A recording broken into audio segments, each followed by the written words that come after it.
Okay, we're here at County Soccer Complex in Des Moines, Iowa for the state tournament 2023 version. I'm pretty excited to be here, Blake. How are you today? Oh, it's great. What a day. Can't complain. Beautiful weather and lots of action. We started off with 1A, kicking off from around 10 a.m. We had the number one seed, GCGR, which is Gladbrook. It's a really tricky one. Gladbrook Rhinebeck. They took on Columbus Catholic from Waterloo. Then we watched Des Moines Christian play West Branch in the 4-5 seed matchup, and West Liberty and the number 6 seed Regina from Iowa City. And then in the last game, number 2 Western Christian Hull took on number 7 seed Trainer out of Western Iowa. We've also got Dan Rothert from Top Student Athlete Recruiting here. Rothert, how are you today, sir? I'm wonderful. Thanks for having me. Yeah. Best day of the year, right? Yeah, remember there's a microphone there. Oh, I gotta, Put it on this side. There's our YouTube plug for every pod we do. Yeah, you got me, you got me. Look at there, help me out. I'm really, I'm not good at technology. Well, that's all right. It's because you're old, right? Yeah, old. Fair You enough. said that last week. I was going to try not to say it today, but now I've said it, so. All right, so that first kickoff was that was the first action we really getting with Gladbrook Rhinebeck. We heard them score a goal pretty quick, and from what it sounds like, I didn't actually see them play up close. It sounds like they are probably fitting the team to beat Bill pretty easily. Yeah, I watched a good portion of their game, and they got some guys all over the field, right? They got some. It seems to be some dudes, I would say. Got some guys up top that can play. Got some speed. They got athletic back line that was really, really hard to get around. They really limited what Columbus Catholic could do today. So I think they fit the bill for sure. Final score there was 4-0. Yep. Yeah, they kind of took care of business, didn't they? Yeah, 2-0 at halftime, then another 2 in the second to end it out. They became our first qualifiers for the semifinal round. Then talk a little bit about Des Moines Christian West Branch play, because that was the one that we kind of had our eyes on.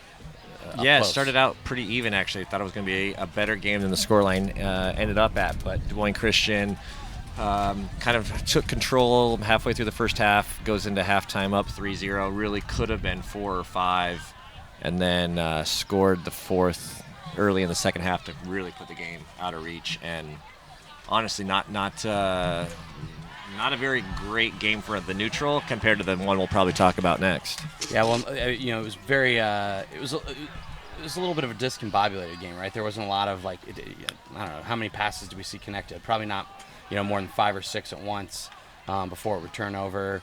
Pretty athletic, both teams. Talk a little bit about the press conferences we had, just so that people will listen to those as well, right, Blake? Who do we interview? So Grant Dunn, leading goal scorer for Des Moines Christian. He was good. He scored the second and fourth, maybe, I believe. Fourth goal was really good. Kind of got against the defender, did a little turn, and slotted it home. And then we had Sam Overholt, senior, the shoe man. He's got to get a shoe contract, which we should have. Yeah, we'll get a picture of that later before the next game. So Des Moines Christian will take on Gladbrook Rhinebeck in the semifinal, and then it looks like, if you can hear in the background, we've got the countdown from the Western Christian Hull trainer match, and it looks like Western Christian Christian's over. Yeah. Western Christian Hull qualifies out of the bottom end of the bracket. And then they'll take on, we'll kind of circle back and talk about them, but then they'll take on the winner of the Regina West Liberty game, which was, Blake? Won by Iowa City Regina, 2-1 comeback. Yeah, and we watched that game pretty closely. It was a pretty technical game, back and forth.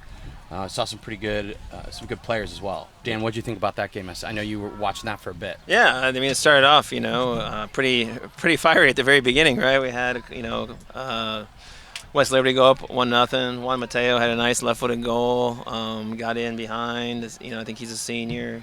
They have a pretty experienced group, been here plenty of times before. And then Regina came right back and got 2. I think Jack Hoover, a junior.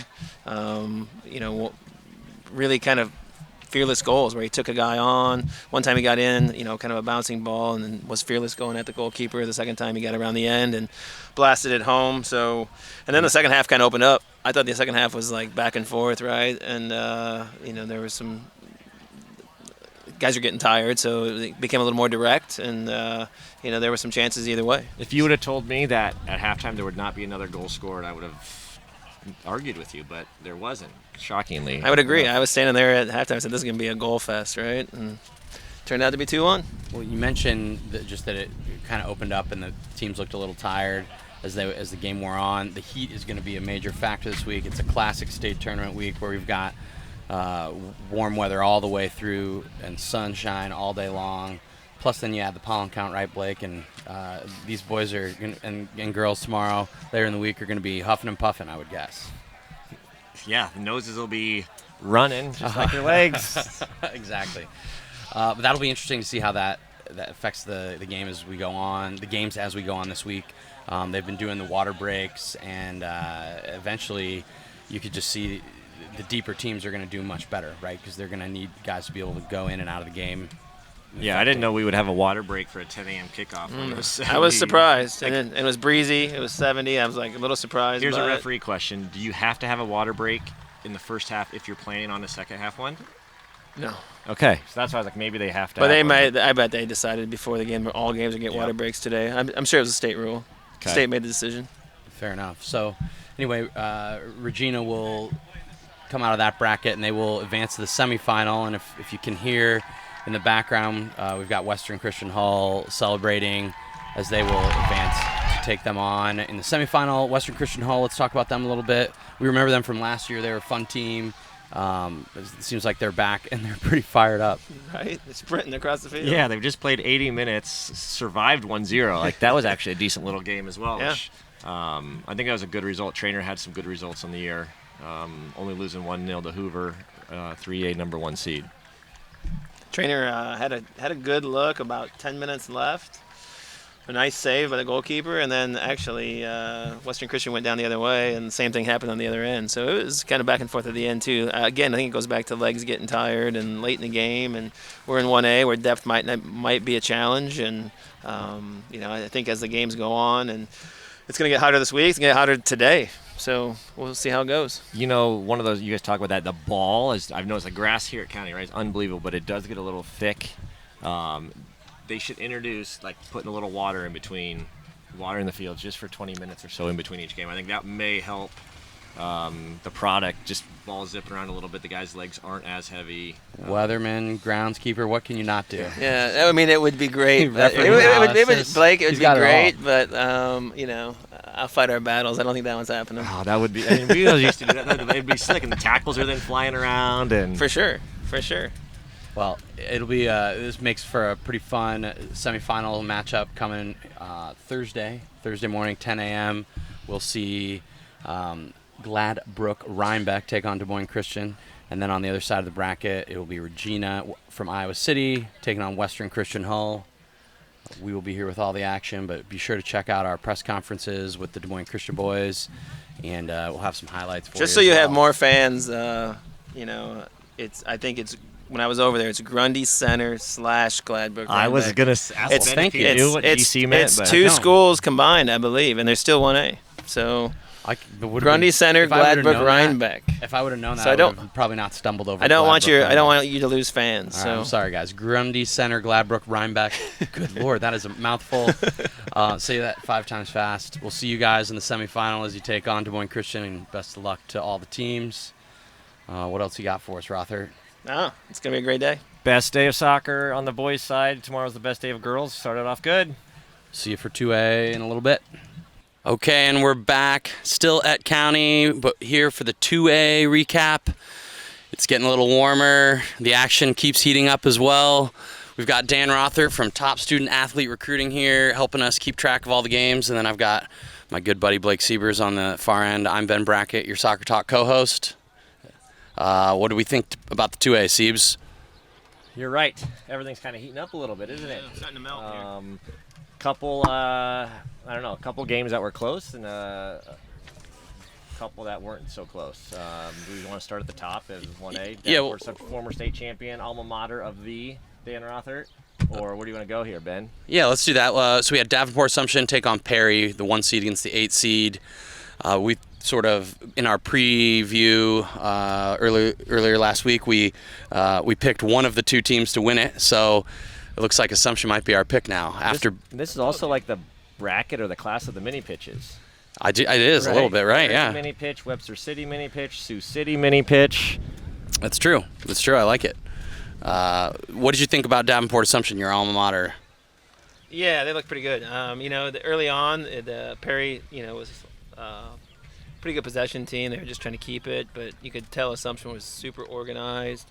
Being the returning state champs, they just got a lot of experience out there. And then when they won the ball back, you could just tell their athleticism. They went hard to goal and counter after counter. So 2-0 was probably could have been worse. I thought Assumption, was definitely the class of that game. Didn't see Perry. Perry had a few guys that were skillful, but defensively, I don't think the Assumption was too big of a handful. We made the comment that Assumption were the defending state champs, but to be clear, that was in 1A. Now they've been bumped up to 2A. They still find themselves at the state tournament, and so it'll be interesting to see if I mean that'd be pretty unprecedented to go from 1A to 2A, and next thing you know, we'll be bumping them up to 3A, and I don't know. Maybe we'll that's see. how it should be, relegation promotion, right? I kind of like that idea. Yeah. Well, and that's probably a good little comment. Just kind of talk about the different score lines we saw. So we had a couple close games on the front end. Can we go real quick, Ben? This is our YouTube plug because I think we've got Assumption scored in the first half on that free kick. So if you're on Apple listening to this, you won't see it, but hopefully on YouTube you'll be able to see as we're talking the free kick goal. Sorry, Ben. We'll see if that works out. Hopefully it does. And so Davenport Assumption will take on the winner of Webster City Nevada. Which, when we mentioned the larger score lines, this was not one of them. This was another close game. Stayed 0-0 for a large portion of it. Drew Robinson with the penalty late in the second half to make it 1-0. And there you go. There's the cue. Yeah, exactly. That's hopefully where you're able to see this. But anyway, so what do you think about that game, Blake? Rother, you didn't see any of that game. A little bit. But go ahead, Blake. It was actually a decent little game. Nevada made it to the state tournament last year. Kind of like you had mentioned, Ben. Drew Robinson scores load of goals last year. I hadn't really seen him. Scored a bunch of goals this year again. So it was a decent little game. Good little penalty he scored. But they just kind of locked it down in the back. Dan? Yeah, I mean, it was a good game. I thought, I was surprised at how good it was. I didn't know anything about Webster City, to be honest. Saw Nevada last year, knew a few guys, Robinson and, a couple others. But, I thought the result was fair, 1-0. I thought that was probably the way it should have gone based on the chances and things like that. It was a solid game. There'll be a handful. This will be a really fun semi, I think. Assumption versus Nevada based on athleticism and, what it brings to, both of them got some guys that can put the ball in the net. So it should be a lot of fun. Yeah, speaking of putting the ball in the net, Gilbert and Greene County were the 3 seed and 6 seed respectively.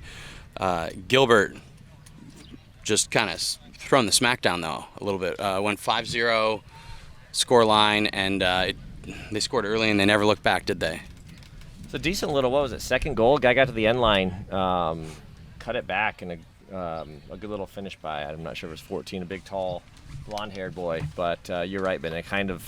We were sitting there right next to the game watching it, and they weren't threatened a whole lot, and they kind of they put their foot on the gas, didn't let up, and just attacked. And Gilbert, like we've talked about earlier in the week, Dan, like the previews, right? Like these guys might be legit, and I would say they definitely are living up to that. Well, I've got a little curveball to throw to you here, Siebes, because they'll take on Bishop Heelan in the semifinal after Bishop Heelan won also 5-0, and the only loss that Gilbert has to a 2A team would be Bishop Heelan. So you mentioned, I think we got a little. Look at that research. Well, yeah, super quick research too. Don't fact check that, but no, right. It's right there. Fact checking. It's right there. I got it. So then Bishop Heelan, they won 5-0 against Center Point Urbana, or as Blake likes to say, Urbana. We're not actually sure how it's pronounced, but Sioux City they were dominant. Yeah, third goal is a penalty we caught. and I don't know, Dan, if you watched much, but yeah, they would just they've been around for a while. They've had success, and is that Center Point's first time? Yeah, at I think state? Center Point. I was just talking to a couple coaches, and Center Point was definitely a surprise to get here, knocking off Decorah. I think that was a big shocker. So I think it was a little bit of a fairy tale story coming up, and came across a really good team. And I thought, from what I saw, the glimpses that I saw of that game, it looked like Heelan was pretty dominant for sure. So. It's kind of like the Johnston Dragons Bettendorf match in 1999. I think our first state appearance, we lose 8-0, and Muscatine is like, welcome to the big stage, boys. But it's cool. Congrats to those boys for making it. Yeah, absolutely. Anybody on Bishop Heelan that stood out to you, Dan? Actually, the as good as they are, I was talking to their coach before the game, and maybe their leading goal scorer has been out all year. Interesting. Most of the year. Pretty well-rounded team. Goalkeeper only giving up 7 goals all year. So I'm going to go ahead and assume that they're pretty tight in the back. So it'll be an interesting matchup. So just to recap quickly, you've got Davenport Assumption taking on Nevada on Thursday at 1 o'clock on Field 9. And then Bishop Heelan from Sioux City will take on Gilbert, 1:10 on Field 6 on Thursday. We're in for a couple good semifinals. Pretty excited for it. Until then, sit tight. We'll bring you some 3A action here shortly. All right. We've just finished up the 3A round, and it was an exciting one. I'm Ben Brackett with Soccer Talk here alongside a whole bunch of people, but I got Blake Siebers, my co-host, over there on the end. Sandwiched between us is our good friend Kaysen Kral, Norwalk legend, and also owner of KC Performance and Fitness. And then you've got Dan Rothert to my left, Davenport Assumption legend. I don't know about that. And he's with Top Student Athlete Recruiting, which I can never get right. That's right. We just got done watching a really exciting 3A round. We had Des Moines Hoover take on Cedar Rapids Xavier, the 1 and the 8 seed respectively. Humboldt Norwalk played as the 4 and 5 seed. Dow Center Grimes and Iowa City Liberty as the 3 and 6 seed. And then Marion took on Denison Schlewig as the 2 and 7 seed. So why don't we start at the top of the bracket and talk about Hoover, who ran out big-time 6-0 winners over the Saints. Siebes? Battered. They were good. Hoover was really good. First time at state for all those boys, and put on really an impressive performance, I thought. Yeah, before we could even get over to catch the beginning of the game, it was already 1-0, and they were all over him. Yeah, which is a little bit different for Xavier, right? Rother, you can just maybe speak or whatnot, but they're kind of traditional powerhouse. And we watched Xavier win the 2A last year. Yeah, so they've bumped up. And young team. Yeah, so they're young. They're young. New coach Amir retired, and they're sorting themselves out. I think they'll be good in a couple years. And compete back for that state championship. But they were young, and they went up against a really looked like a veteran squad in Hoover. I mean, they came out. I saw that first goal, and I was like, wow, this game's not going to be a game. So they came out really athletic and strong. Yeah, we had a chat with them in a post-game press conference, and they're fired up. They did have a good little student section as well. They did. It's interesting being DMPS. Just challenges they've had. We've talked about it many times, trying to get to county, trying to get to different places and whatnot. But the kids brought it. It was good. It was cool. Yeah, definitely. So then just on the next field over, we had Norwalk, your Norwalk Warriors, Kaysen, taking on Humboldt, who had beaten Newton 4-3 in their sub-state final, which Newton was kind of knocking teams off all over the place. So big win for Humboldt to get there, and we saw a pretty good back-and-forth match, didn't we? Yep, we sure did. Norwalk came out scoring early often, but just giving up away a couple easy goals, I think. Little light in the back, a couple errors preventable. But credit to them for keeping the foot on the gas and creating chances down the stretch. It's easy to give away some games that kind of close on you. But, again, found a chance and a couple freshmen with some big goals. So that was cool to see. So before we talk about them, it was pretty seesaw back and forth. Norwalk went up 1, then Humboldt drew level, then Norwalk went up 1 again, then they drew level again. What's the deal with them giving up goals like that, your Norwalk Warriors?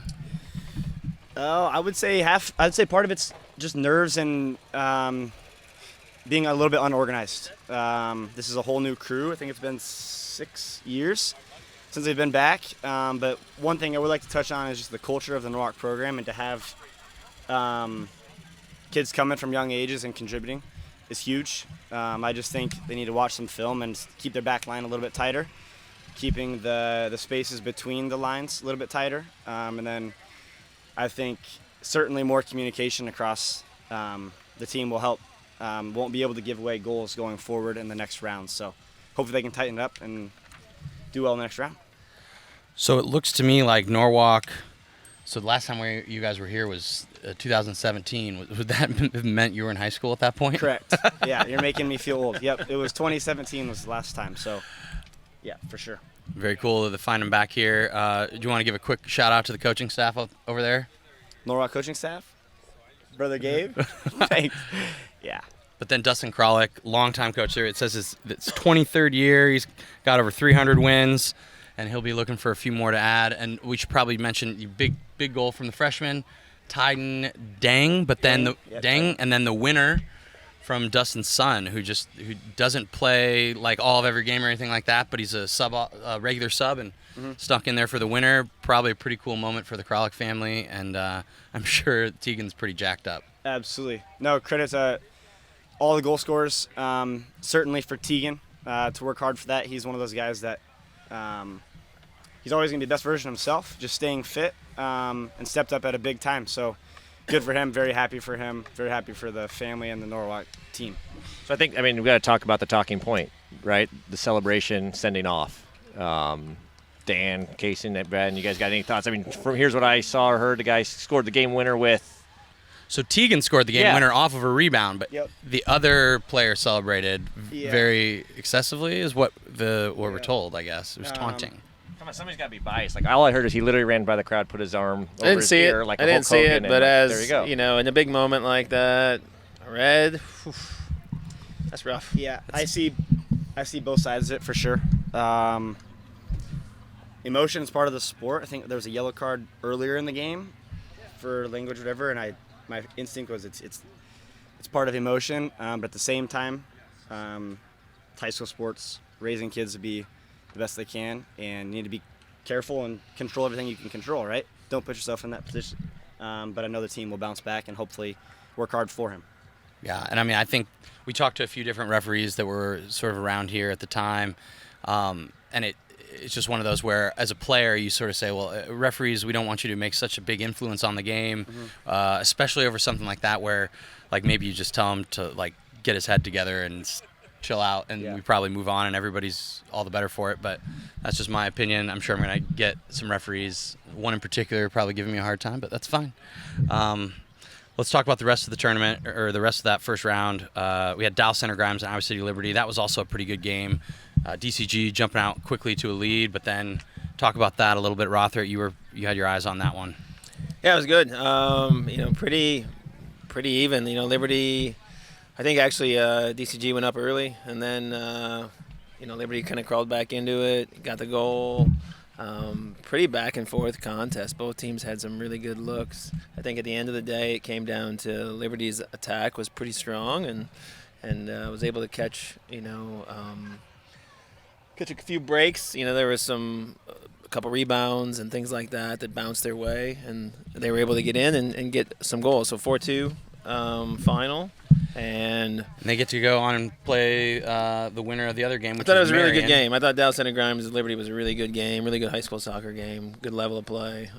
Any players you want to shout out? Big shout out to Matt Harding, coach of Liberty. Like, we don't know if he was. This is a good plug for our Instagram stories. If he was joking or if he was being serious, but it was definitely one of the better halftime chats we've had with a coach in a while. And I don't know, do we tease it? Like, if you want to know what we're talking about, check it on the story. Yeah, on absolutely, Instagram. KIF Soccer.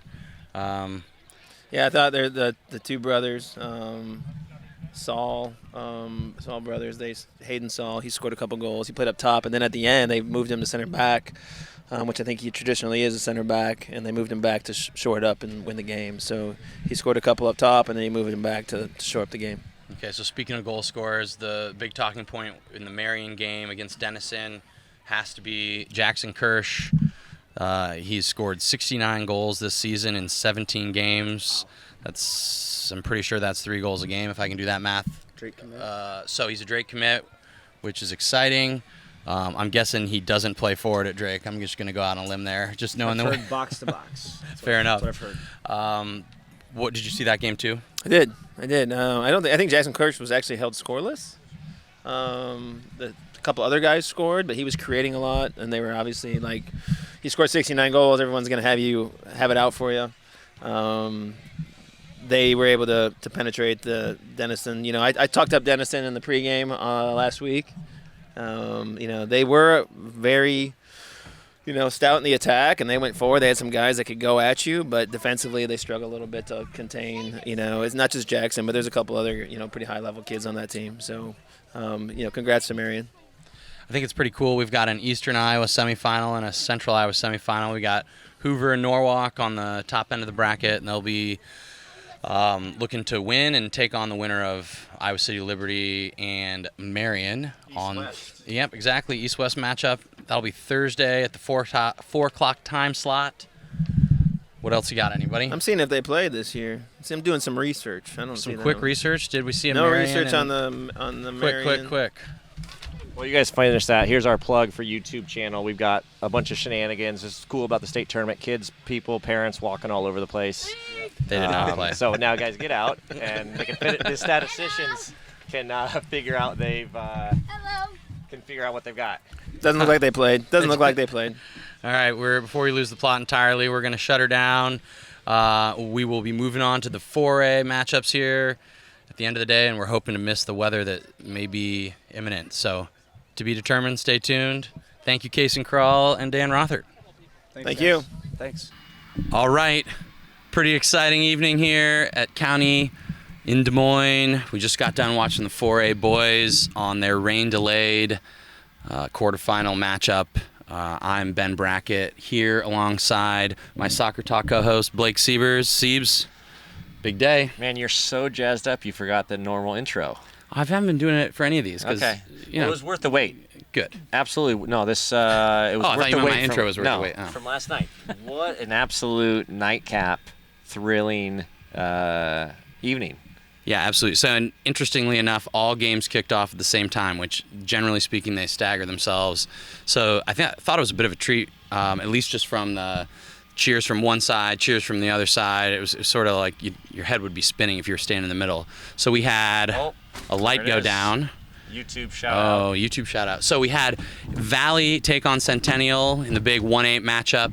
Then you had Johnston and Cedar Rapids Prairie in a rematch of last year's quarterfinal. You had Iowa City West taking on Cedar Rapids Kennedy. It was the one game that I couldn't see as well. And then I watched Dowling take on Ames. And we had 4 really tight games.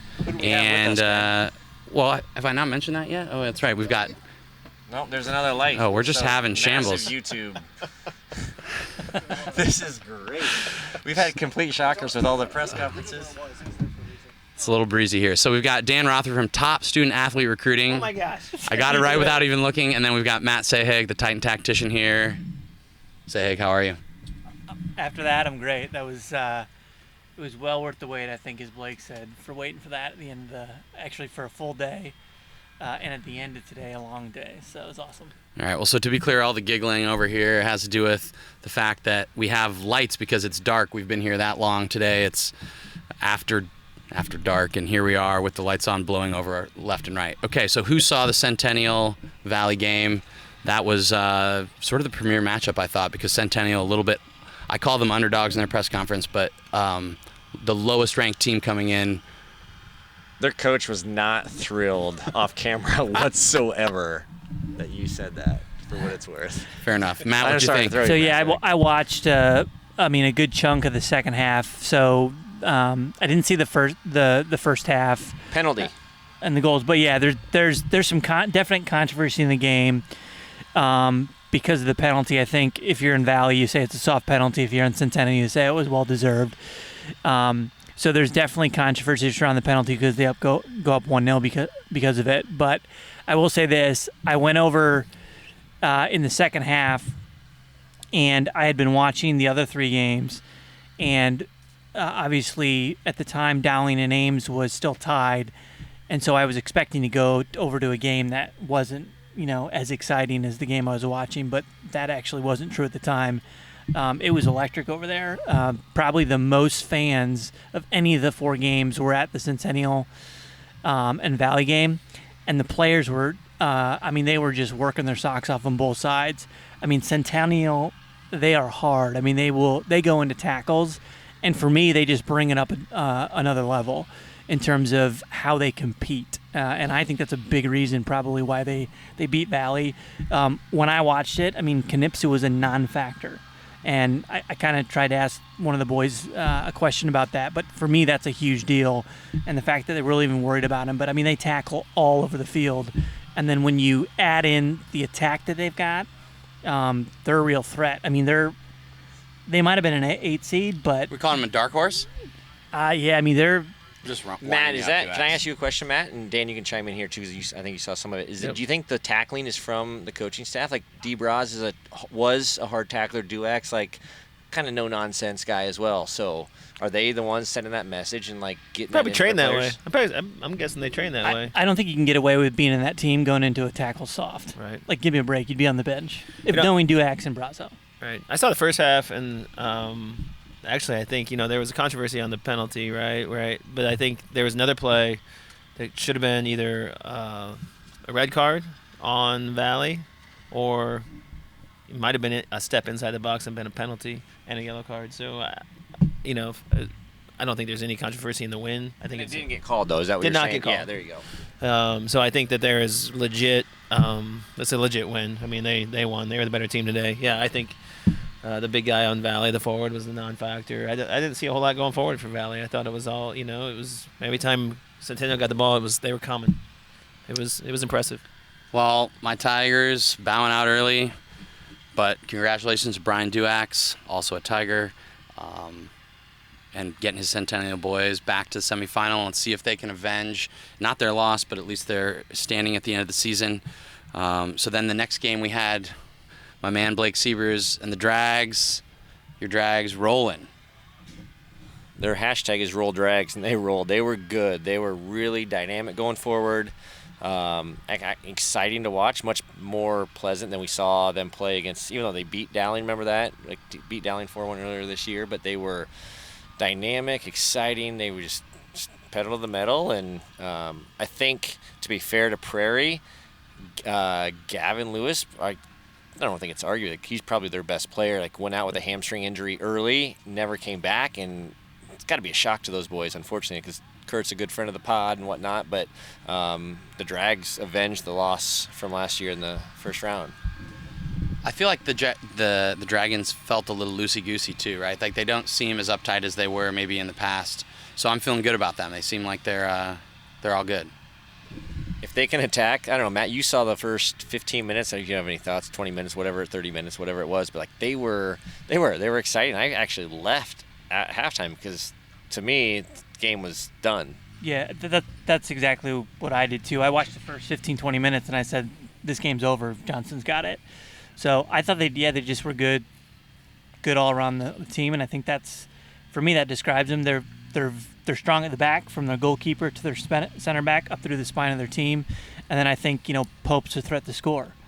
So, and they play hard too.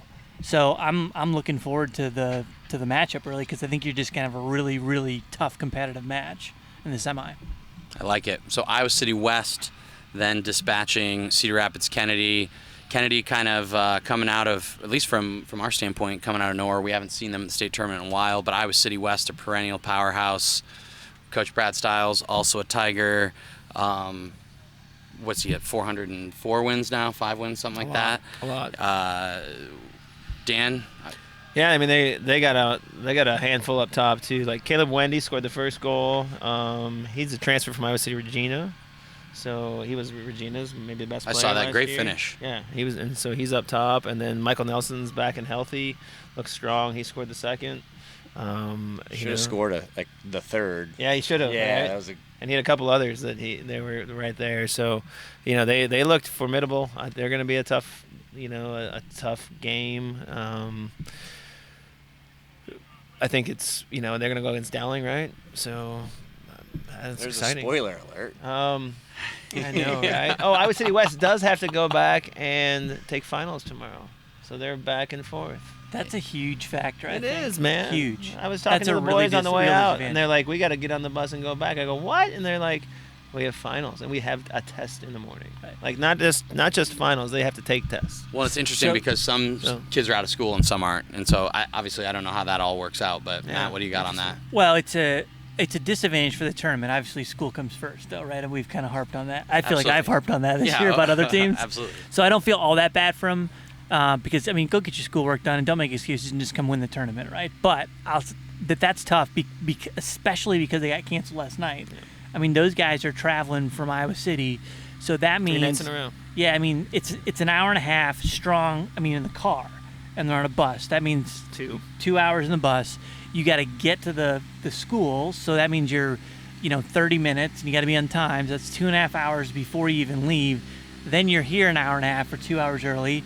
Then you're cleaned up. Now you get a late trip home. I mean, it's absolutely a nightmare actually for those guys making that trip over and over and again, and then to actually have to completely change gears and try and take a test. I mean, school comes first, but if you're an athlete, you don't want to be in the classroom tomorrow. I'm sorry, you just don't. All right. Well, here's what I'll say. You got a lot of time to study for that test at the last minute, I know, but yeah, 2.5 hours last night out to Des Moines, or yesterday, 2.5 hours back because the game got canceled, 2.5 hours out to Des Moines today, 2.5 hours back tonight.